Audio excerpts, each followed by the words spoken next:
Welcome and good good afternoon. It's 5 p.m. In Tampere, and with Pablo we are based in Finland, in Tampere currently.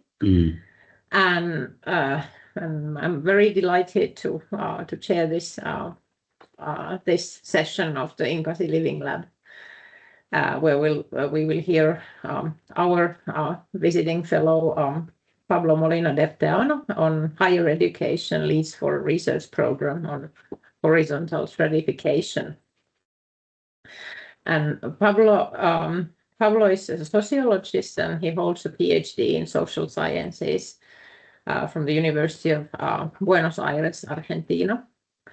And he's researcher of the National Council of Scientific Research and Technology, and serves as the regular head of social and demographic studies in the social science faculty in University of Buenos Aires, and quantitative methodology in the National University of Mar del Plata in Argentina.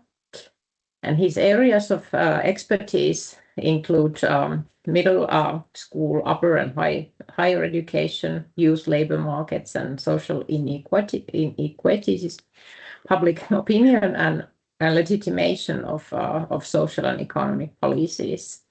And he has published numerous articles in books and journals, and conducts projects with national and international funding, including organizations such as the United Nations and International Labour Organization.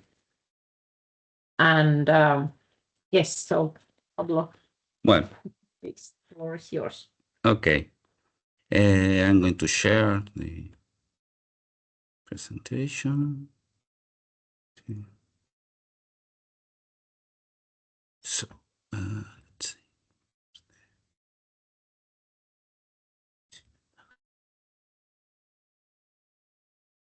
So, everyone can see it?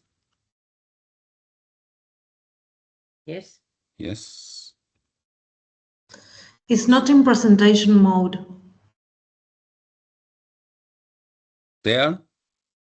Yes, we see the slides on the side, but We are seeing your PowerPoint view, Yes. but not the presentation mode. I put it in presentation.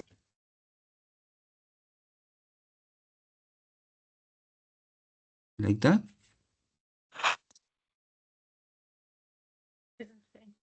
Didn't change at all? Strange.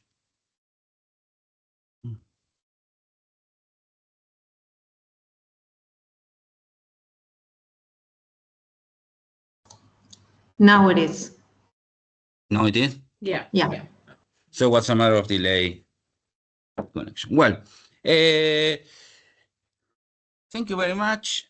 I'm going to just share with you some tips, some slides about where I'm currently working, also inside Inkasi project and in my research at university, which has to do with higher education, something which it draw our attention, that is this non-university offer for higher education.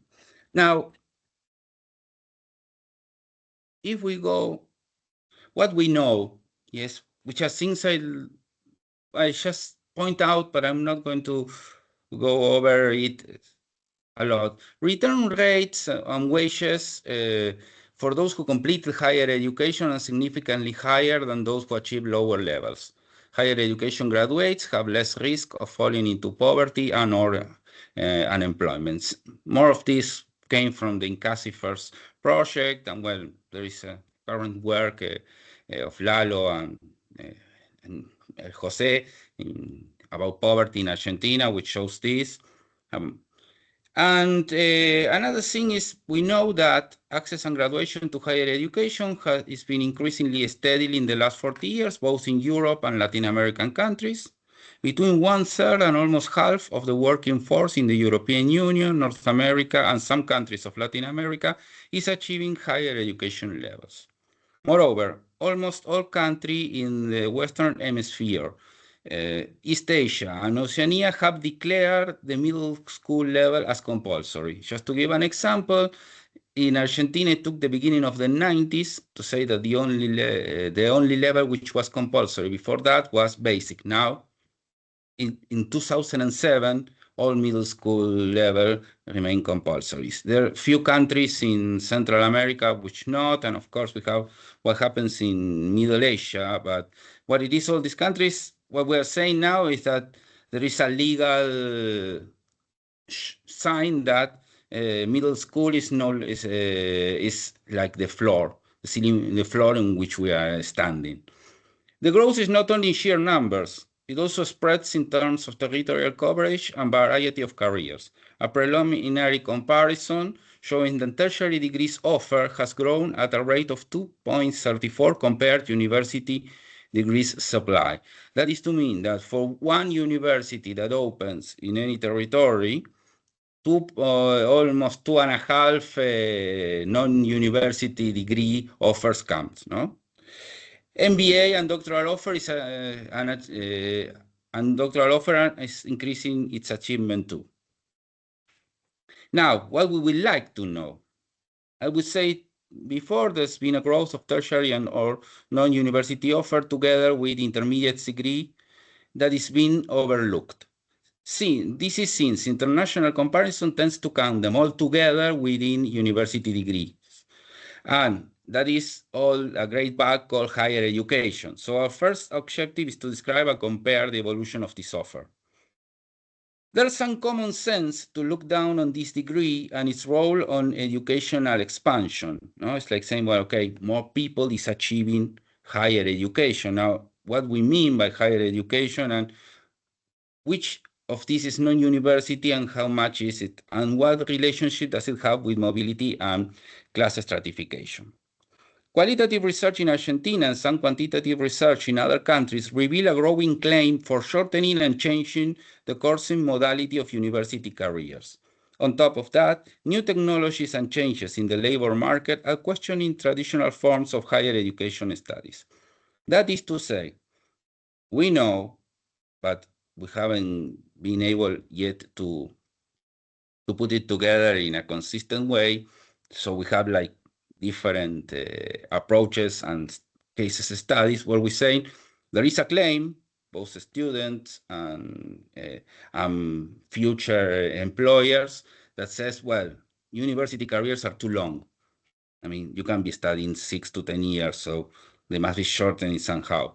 And others saying, this system of going to a university all the time, 6 to 20 hours each week, it has to be changed somehow. And thanks to the pandemics, new technologies and changes in the labor market also help this. It's also triggering the idea of we should change that. Why is this important? Because tertiary education is normally institutions which are not so subject to these traditions, and they can offer easy steps to change, to adapt to these new ways. Of course, this is to be open yet and to compare. So as we said in other times, it's important that that the data we are working on comes from another project.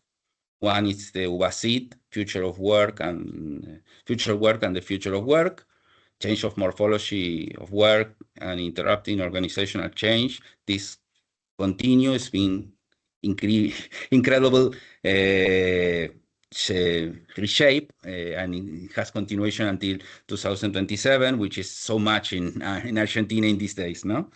Well, one idea is the imaginaries of rapid sub-insertion that we've been looking forward in qualitative strategies. And then the other is this, which is the articulation between inequalities of opportunities, strategies, and pedagogical policies in higher educations in light of the visibility of digital inequalities, which was funded by the former Ministry of Science and Technology, which we no longer have in Argentina thanks to the cuts. We don't know how long we will have the CONICET. Now, my original analytical model is based on the career choice. And since it's a multidisciplinary groups, we work a bit on changes on labor market, geographical location, this which we call Industrial Revolution 4.0. Here is our work that we are doing on educational policies and the structure of higher education offer. There is an article we published it's also in the INCASI group with Manuel Giovine, which goes a bit of this with some statistics we have from Argentina. And then we have, on the other hand, the social representation, class origin, and educational level achievement of mother. So what I'm going to do is to work on two steps. The first one would be to show what happened with the expansion in the last few years of in Argentina of higher education, and to see this difference between tertiary or non-university and university altogether. Some comparison on what we are going to work. This showed in an early presentation on Monday with the group of, with Aria was present. And what we see is that we divided in like 5 categories still to be compared. And here is a comparison with the Finnish system. One is the professorships, means profesorados, which normally would be included as in the, according to UNESCO categories in ISET 4 or 5. But in the Finnish system, it's a master you require to be a teacher. Now, higher technicians, non-university, which is the lowest level of tertiary education. It includes police forces and military grades, except officials. Intermediate degrees or university technicians, yes, those we put it in correspondence with Polytechnic, and they told me it was quite okay. And we have this ISED 6 to 8, which are the what we know as the careers in the university. Now, these careers in Argentina, we divide them, and we find out that in other countries it happens in a category that still is provisional of non-regulated or regulated. What means non-regulated is that you don't have a professional title, what we call it matrícula in Spanish. For example, we sociologists could or could not have one, but it's not that we are going to kill anybody if we carry out our practice wrong. Instead, the regulated careers like doctors or lawyers or engineers, they do have this. And they are more into this, and this is the difference between mostly humanity and basic science and those applied science in general. Now, these have been the changes in educational attainment using the APH, the household survey in Argentina for population between 30 and 60 years old. And this is the cut. And what we can see in this brief 6 years is that you see two movements. The first one is that there is an increase on the goal of having people with middle school finished, which is growing, and there's little growth in the tertiary and the university complex. If you look at it, we call it the 3/3, which means that you have almost a third of, a bit more than a third of the population which didn't reach the minimum level. You have a 40% that reached the minimum level only, and then you have this, and you have another, almost another third for the complete university, no? So what we know here is that Argentina is showing something that it appears a lot in many Latin American countries, which is a tendency to expand the higher level, but at the same time, it keeps on the depth of not having a great number of population which reaches the minimum level. So so it means that in terms of educational policy, you have like the two points of the problem, either how to help people to finish what should be the least achievement, and how to pass to the next level, which makes a difference on the labor market and in other aspects. We see this. We see this on this is this year by year for male and female. You can see that now we stop looking a bit to the middle school competition, but you could see, as is common in many of these cases, that female achievement is higher. And if you see the level for higher education is 27.5% between the two, while it's 10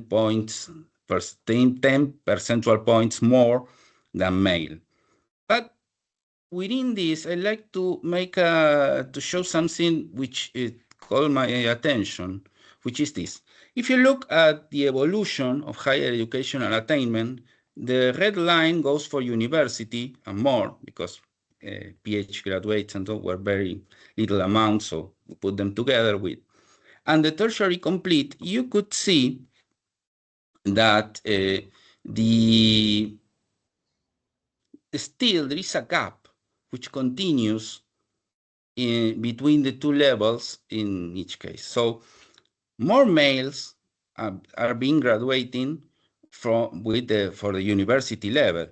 And at some point in 2020, they began a slow decrease, while the tertiary level began a small increase. No, all this.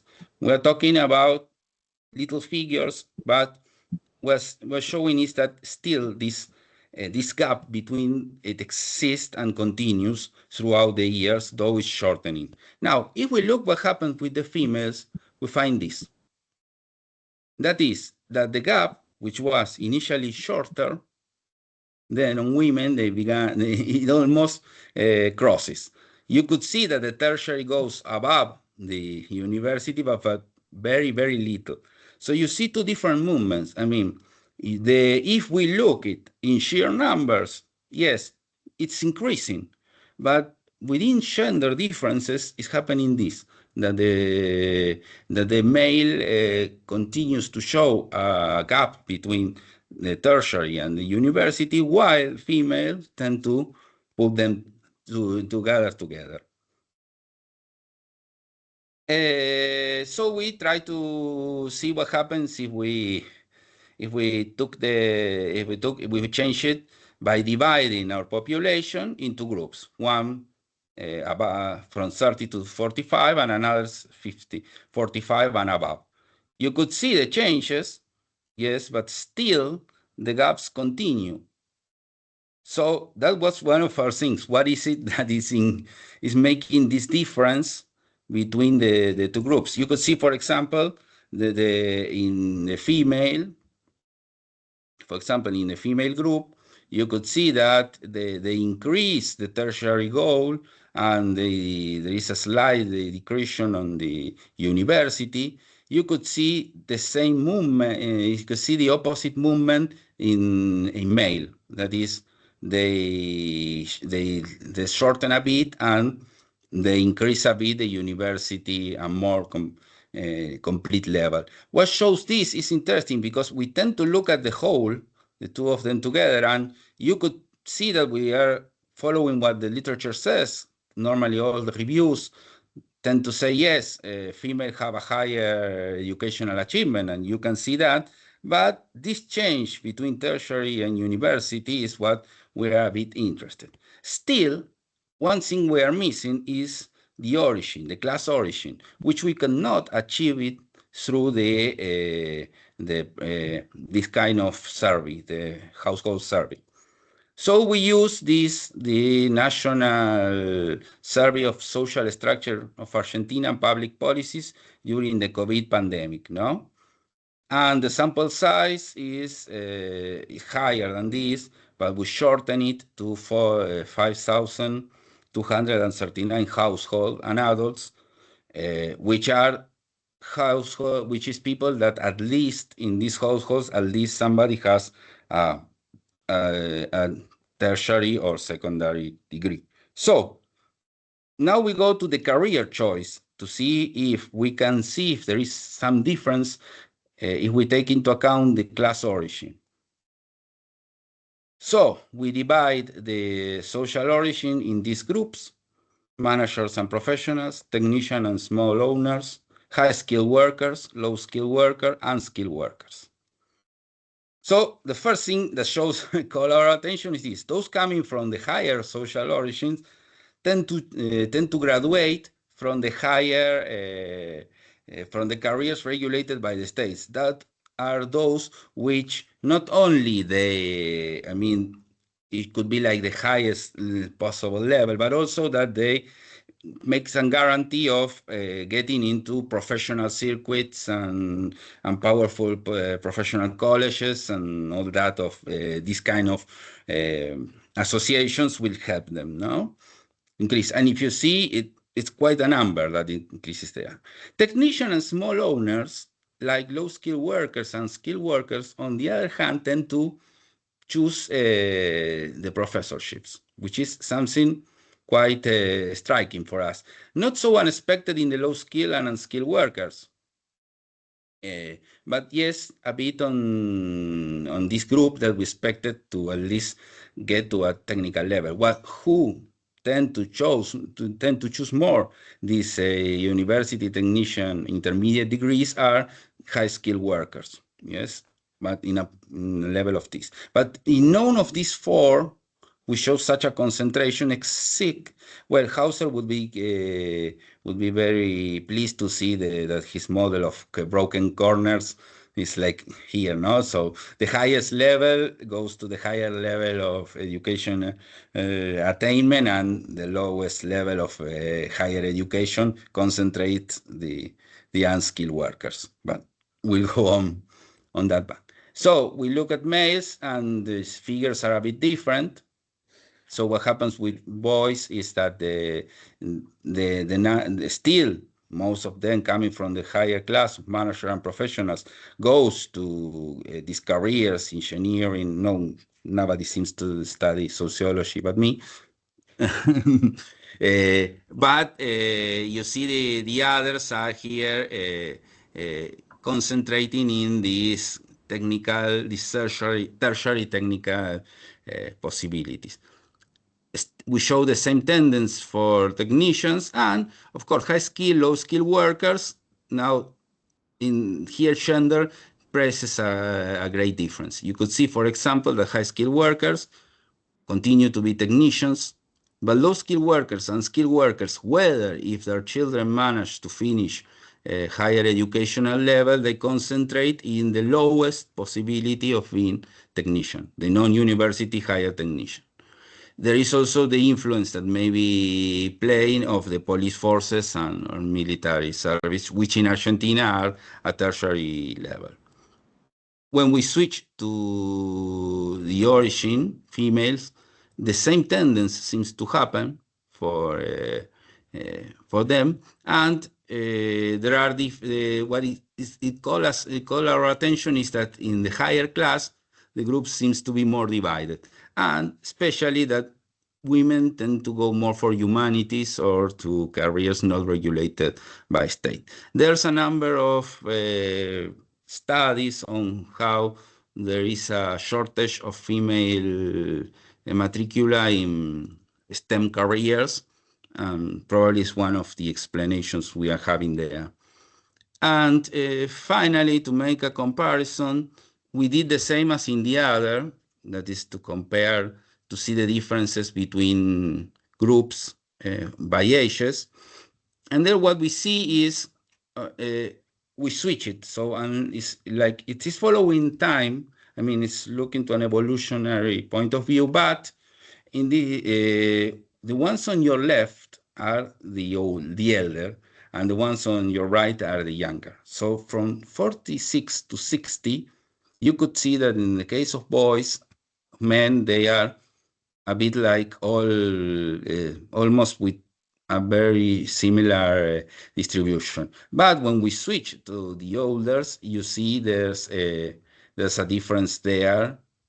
But still, that on males, on boys, tends to be like almost balance on one or the other option. But look what happened with female. So when you see the old group, 46 to 60, there's a higher tendency of them to go to the profesorados, no? And then the others show a very little percentage. When we look to the new generation, the ones from 30 to 45, now there is a more balanced distribution. You see, for example, again, how the growing of these tertiary options. What to continue in the future? Either following the Sigma protocol, we review some research after pandemics and raise some claims regarding the length of the careers, the number of hours to attend, and the potential of digital tools. We believe this is something that we have to take a look, because many universities are like showing initiatives of reforming their study plans, which could be something normal, but you could say some of them are too old and technology and labor market is changing and so on. But it appears these things like they don't want to go to many hours to class. They want to see how these digital tools are included. And by digitals, the work we did with Victoria shows that many teachers, what they tend to do is to speak to the screen, than is to give classes as if they were there. But the demands on the students is the possibility of not synchronicity. That is, that you record your subject, you record a lecture, and then they are able to see it at will when they want it. Especially, not only that, but to rewind it or to stop it in the part they want to see more, they want to see again. Professorship continued to be one of the most elected, and it was somehow tainting our research. Researchers like Analia Meos says that we have to be very careful, because professorship remains one of the most elected career choice due to the fact it's an access in Argentina to social protection, and given the organization of middle school, it can be easily combined with other occupation. That is to say that it's not necessary that they study to be a full-time professor. It's like having a few hours, a few classes, and then they have like access to social security, and most of the week is devoted to another. Now, the great challenge is the balance between non-university and university educational achievement, which is the first, which shows two things. The first one, the difference between the two is not that great. I was hoping to find something different. I was hoping to find that the university graduates will be less than tertiary graduates, and that will explain the growth of university of higher education achievements. What we will find is not that they are almost similar. And in the case, and there is a difference in gender behavior, which we also didn't expect, because most of the tertiary offer is technicians, and it's almost associated with manual labor markets, and we say, okay, so many boys, we should go there, or STEM professions. But no, we see that women are like they are increasing their presence in this tertiary, and while male continue to have a gap, women are reaching this half 50-50. I mean, for any higher education graduate, in men's, you could say that 60% should be on university level and 40 on a tertiary level. If you take women, it would be 1-on-1, 5-on-5 on both. So that would be all. Kiitos. Thanks.